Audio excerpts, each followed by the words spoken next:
Hi guys, power star Pawan Kalyan garu నటించిన Ustaad Bhagat Singh movie రివ్యూలోకి వెళ్లే ముందు ఛానల్ని సబ్స్క్రైబ్ చేసుకోండి. ముందుగా కథ పాయింట్ విషయానికి వస్తే, రాజకీయ నాయకుడు అవ్వాలని కోరుకునే విలన్ మరియు సిన్సియర్గా పనిచేసే పోలీస్ ఆఫీసర్ వీళ్ళిద్దరి మధ్య జరిగే కాన్ఫ్లిక్టే ఈ cinema main story.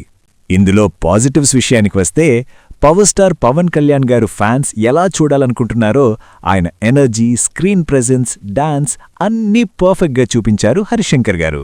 Especially Dekh Lenge సాలా సాంగ్ ఎక్స్ట్రాడినరీ అండ్ తొలి ప్రేమ సాంగ్ సీక్వెన్స్ సినిమాకి హైలైట్ అని చెప్పొచ్చు.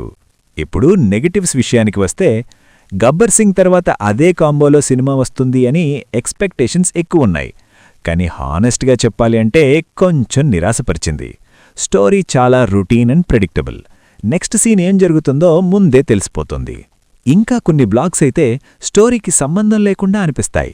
కొన్ని సీన్స్ ఫోర్స్గా యాడ్ చేసినట్టుంటాయి. మరి డైలాగ్స్ విషయానికి వస్తే, ప్రతి డైలాగ్లో ఓవర్లోడ్, కొన్ని ప్లేసెస్లో న్యాచురల్ ఫీల్ తగ్గింది. మ్యూజిక్ ఓవరాల్ ఓకే అనిపించింది, కానీ థమన్ గారి బ్యాక్గ్రౌండ్ మ్యూజిక్ కొంచెం లౌడ్గా అనిపించింది. ఎడిటింగ్ విషయానికి వస్తే, కొన్ని అన్నెసెసరీ సీన్స్ని కట్ చేసుంటే బెటర్ ఉండేది. ఓవరాల్గా చూసుకుంటే పవన్ కళ్యాణ్ గారు ఫ్యాన్స్ ఎలా చూడాలనుకుంటున్నారో ఆయనని అలా చూపించారు. కానీ స్ట్రాంగ్ స్టోరీ ఎక్స్పెక్ట్ చేస్తే డిసప్పాయింట్ అవుతారు. కానీ ఫ్యాన్స్ మాత్రం సినిమాని బాగా ఎంజాయ్ చేస్తారు. మరి మీకు సినిమా ఎలా అనిపించిందో కింద కామెంట్స్లో తప్పకుండా చెప్పండి.